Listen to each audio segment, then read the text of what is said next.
Le fait n'est pas partagé. Et si tu es la personne à côté de toi, quelqu'un qui était sur le point de se convertir, ne se convertit pas, c'est dangereux. Tu vas rendre compte à Dieu par rapport à son caractère. Alléluia. C'est pas bon. C'est vrai, c'est pas à cause de personne qu'on se convertit, mais c'est aussi à cause de personne qu'on se convertit.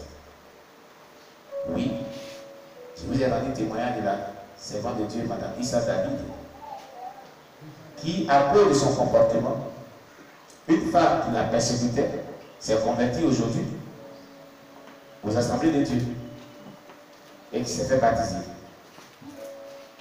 La dame là la persécutait, l'injuriait, jour et nuit, lui faisait vraiment des mortifications. Elle l'insultait en baoulé. Et puis elle dit, aussi à mon élève, elle n'est pas intelligente. Elle vient de sa tête. Amen. Mais, au fur et à mesure, la dame ne disait rien. Son mari lui dit, la femme qui t'insulte en baoulé, est-ce qu'elle comprend en baoulé un jour? Sur moi tu vas faire. Elle dit, c'est là, elle ne comprend pas baoulé, était là-bas. Elle insulte. Elle insulte. Et surtout, ça faisait vraiment des mois et des mois. Un jour, la dame l'a dit à son mari, on a des invités. Nos voisins, on va les inviter aujourd'hui. Et ils ont invité la dame et son mari. Voisins, on vous invite ce soir. On a quelque chose à partager avec vous. Arrivé maintenant à table, la dame qui croyait qu'elle ne parlait pas baoulé, la commence à parler baoulé, il faut fort.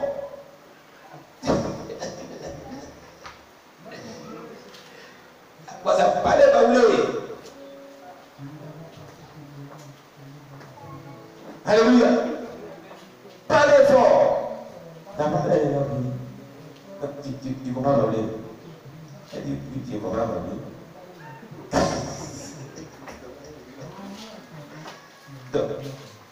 Donc, ça veut dire que tout ce qu'il disait ici, tu as compris.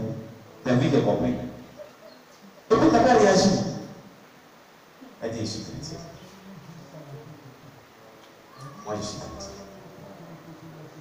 C'est pourquoi je n'ai pas réagi. Moi, je suis chrétien. Elle dit, tu dis, tu es quoi? Tu es chrétien. C'est aujourd'hui que j'ai vu frère chrétien. Moi, je ne suis pas chrétien. Comme il s'est fait plus demain, alors, c'est ton passage, il a donné ma vie à Jésus. Et c'est comme ça la femme là s'est convertie. Et un jour, la dame était à Yopougon, à un marché de Yopougon, et cette femme qui s'est convertie, elles sont perdues de nous, ça fait des années. Elle a vu, elle a sauté sur elle. Voici une vraie chrétienne, voici une vraie chrétienne, c'est à cause de là ici dans Jésus-Christ aujourd'hui. Voici une vraie chrétienne. Et regarde, c'est la femme là. Ils sont tellement adorés, ils étaient tellement contents. Donc le comportement amène à la conversion. Mais le comportement aussi peut empêcher quelqu'un à se convertir aussi. Quand il est mauvais. Alléluia. Quand le comportement est mauvais, il peut empêcher quelqu'un de se convertir à Jésus. C'est ce que nous devons éviter. Que Dieu soit loué. Qui d'autre encore? Qui vient venir nous dire ce qu'il a compris? Viens. Viens nous dire ce que tu as retenu. Qui t'a beaucoup touché. Ce que tu retiens. Qui t'a beaucoup touché. Ce que tu comprends. Alléluia. Amen. C'est que moi j'ai compris dans le premier message. Nous avons parlé du chandelier. Le lieu très saint. Le lieu saint. Le lieu saint qui représente la présence du Saint-Esprit dans l'Église. Il symbolise de deux choses. Il faut appeler le Saint-Esprit dans l'Église. Et nous avons compris dans l'enseignement que s'il n'y a pas le Saint-Esprit dans l'Église, le sommeil spirituel, il y a le sommeil spirituel qui vient et tout ce qui est mauvais entre. Et lorsque le Saint-Esprit est dans l'Église, le réveil spirituel vient dans l'Église. Et tout ce qui est bon entre la bonté, l'amour, la vie, en tout cas tout ce qui est bon et merveilleux entre. Et aussi, j'ai compris aussi que nous sommes l'ouvrage de Christ. Pour que nous sommes faire des bonnes œuvres. C'est-à-dire que quand tu es chrétien, tu dois vraiment faire de bonnes œuvres. Les bonnes œuvres de ta conduite, dans ton comportement, dans ton caractère, dans tes actes, même dans tes propos, la manière que tu vas vraiment parler à ton prochain. C'est votre bon. Alléluia. Amen. Parce que moi, vraiment, un enfant de Dieu doit être caractérisé par des bonnes œuvres. Maintenant, dans le second message, c'est que j'ai compris dans juste une petite chose aussi qui m'a aussi fait du bien, c'est que vraiment, enfant de Dieu que nous sommes aussi, nous devons vraiment travailler le côté intérieur. Le côté intérieur. C'est pourquoi un enfant de Dieu, vraiment, doit toutefois vraiment rechercher beaucoup la délivrance. Alléluia. Parce que le côté intérieur, nous devons beaucoup chercher la délivrance dans le côté intérieur. Parce que nous sommes vraiment beaucoup tablés sur le côté extérieur. Nous sommes allés, on s'habille décemment, on a vu tout ce qui est paru extérieur. Mais dans le côté intérieur, il y a beaucoup de choses. Alléluia. Voilà. Ça va ensemble avec le message, les bonnes œuvres. Alléluia.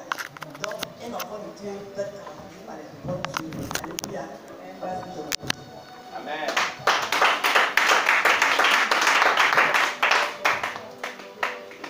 Oui.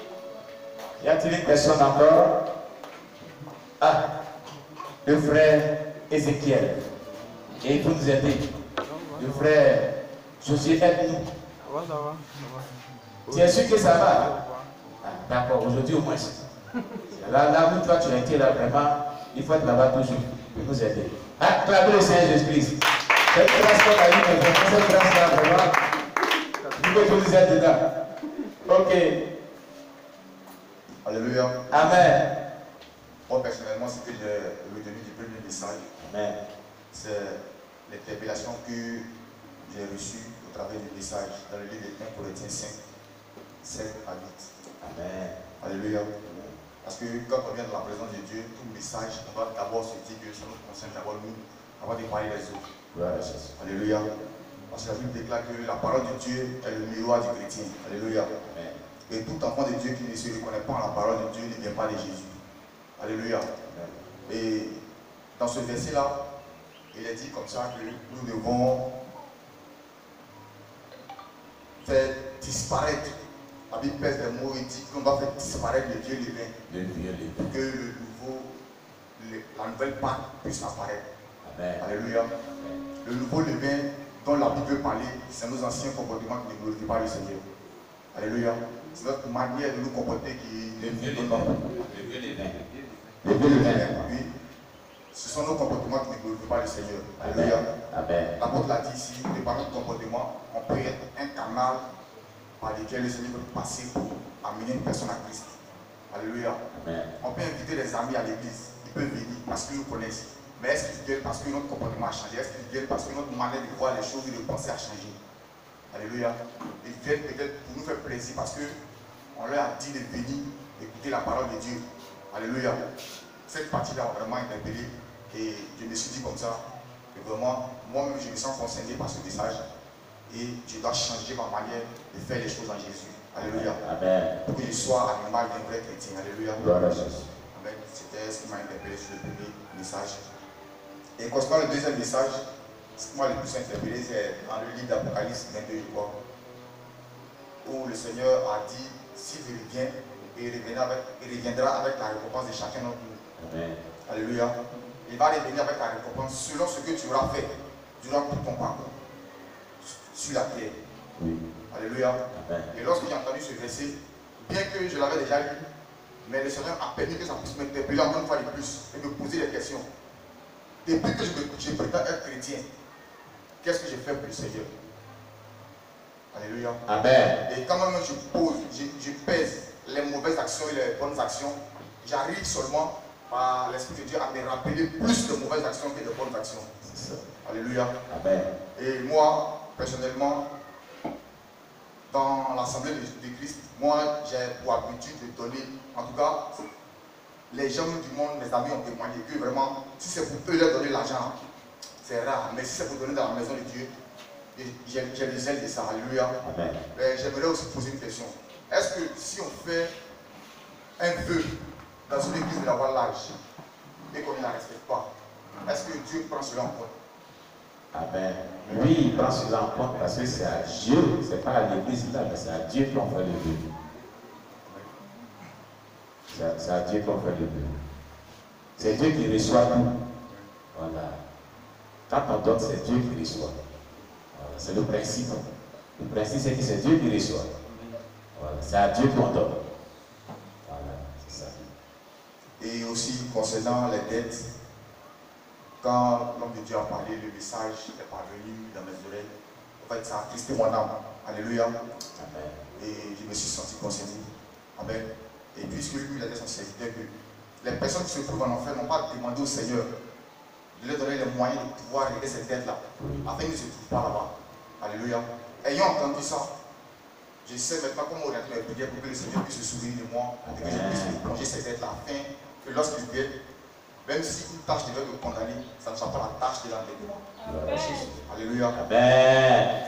Et je veux encore ajouter sur le témoignage de la sœur Anne qui vient de passer.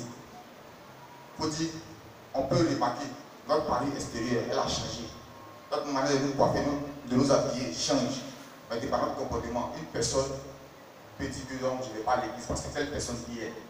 Alléluia. On doit avoir pour exemple cette femme-là qui connaissait tant bien que la langue baoulée, mais n'écoutait pas, ne prêtait pas attention. Alléluia. Elle prenait la sur elle. Alléluia. Amen. Et le jour que cette femme-là a découvert que la femme, tant bien que comprenant la langue, ne répondait pas parce qu'il y avait une différence entre elle et cette femme-là. Oui. Alléluia. Alléluia. Amen. Je vais bénir le nom du Seigneur ce matin pour ce message parce que je pense que ce message-là est béni pour moi. Alléluia. Amen. Et je pense que, vu que je l'ai enregistré, je vais le réécouter encore et prier selon ça pour que Dieu puisse me briser encore. Amen. On acclame le Saint-Esprit pour son serviteur. Sois béni, sois béni, sois béni, sois béni. Alléluia. Gloire à Jésus. Oui, oui, le frère Thomas. Oui, bien. Alléluia. Il faut dire cette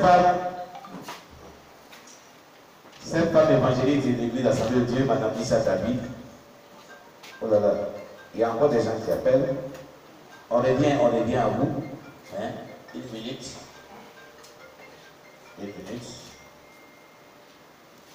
Pardonnez. Voilà, excusez. Alors, pasteur. Shalom. Oui, ce que j'ai compris du premier message par rapport au chandelier, le chandelier a déjà prouvé prophétiquement que chaque croyant en Jésus-Christ doit porter des fruits, puisque chacune des branches du chandelier portait des fruits et nous devons avoir la lumière. Nous devons maintenir constamment la lumière du Saint-Esprit en nous, le feu du Saint-Esprit en nous, puisque dans la suite des paroles, c'est dit que la lumière doit être constamment allumée. Il ne doit pas manquer d'huile dans le chandelier pour que la lumière ne s'éteigne pas. C'est ce que j'ai retenu premièrement dans le premier message. Et le deuxième message, ce qui m'a touché, c'est depuis 2013, le Seigneur devait normalement venir. Ça m'a vraiment touché parce que j'ai vu qu'en ce temps, moi, je battais vraiment pleinement dans le péché et je ne connaissais nullement le Seigneur. Et vraiment, par son amour, par ce temps, il a permis que moi-même, je fasse partie de ces appelés, de ces élus. Donc, vraiment, ça m'a touché. Et également, par rapport au comportement, effectivement, le comportement prêche, il y a de cela quelques jours. Et si je lisais la parole au salon, et des camarades sont sortis, ils ont dit que ça les dérange. Ça les dérange et ils sont sortis avec les baffes. Ils ont commencé par jouer les musiques, à danser devant moi. Et après, j'ai ouvert la bouche, j'ai dit que la sorcellerie, qu'elles sont en train de faire là. J'ai commencé par parler à haute voix, parce que ce sont des sorcières. Elles se sont levées, il y a une qui voulait vraiment se battre, et moi-même j'étais prête à me battre avec elle. Et les gens sont venus m'en parler, voilà, toi la chrétienne, tu es chrétienne et tout. Donc après, je suis descendue. Je suis venue en parler avec ma soeur. On est descendu pour leur présenter nos excuses. Et la fille, elle me dit que toi tu es chrétien, tu n'as pas entendu que Jésus, tu n'as jamais lu dans la parole que Jésus a dit quand te chiffres là, si tu peux te donner d'autres choses. Tu ne connais pas ça, tu n'as jamais entendu ça, que tu n'as jamais lu dans ta Bible, que